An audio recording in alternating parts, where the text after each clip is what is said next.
web application penetration testing. Before we can start talking about that, we need to understand what is a website. And just like I said before, a website is just an application installed on a computer. That computer probably just has better specs than your computer, but fundamentally it works exactly just like another computer. So it has an operating system, and it also has a number of applications to allow it to act as a web server. So the main two applications that it probably has is a web server and a database. A web server is like Apache, and a database is like MySQL. And these are the web server basically understands and executes the web application. So your web application would be written in PHP or Python and any programming language really. The only thing is that the web server needs to be able to understand and execute this web application. The database contains the data used by the web application. So all of this is stored on a computer called the server. The computer is connected to the internet, and it has a real IP address, so anybody can access that computer and can ping it.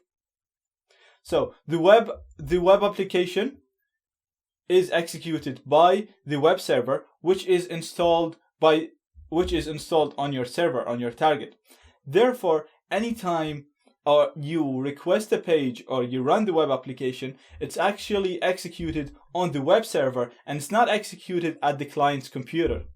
It gets executed at the web server, and then it sends a HTML page which is ready to read for the target person or for the clients. So let's have a look on an example. And let's say you're on a phone or on your computer and you wanted to go to facebook.com. So you type in facebook.com into your URL. This will be translated using a DNS server to an IP address. So there is a server that translates every name, .com, .edu, or any website with a name, with a domain name, so this is a domain name, to its relevant IP address.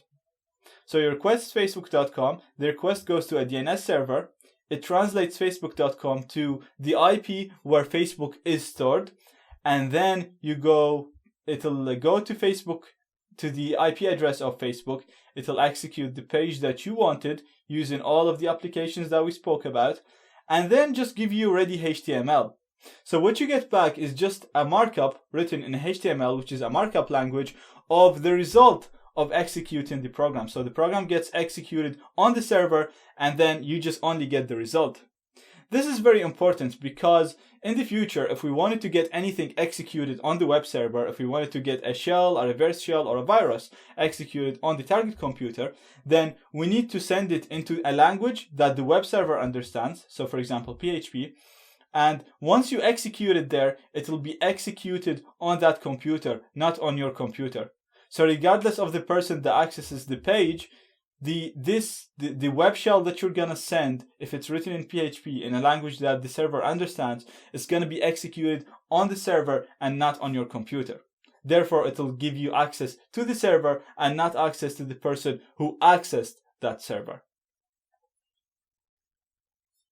JavaScript, on the other hand, there is some websites use JavaScript, and JavaScript is a client-side language. So if you manage to find a website that allow you to run JavaScript code, then the code will be executed by the clients. So even though the code might be injected into the web server, it will be executed on the client side, and it'll allow you to do things to the client computer and not to the server. So it's very important to separate between a client-side language and a server-side language.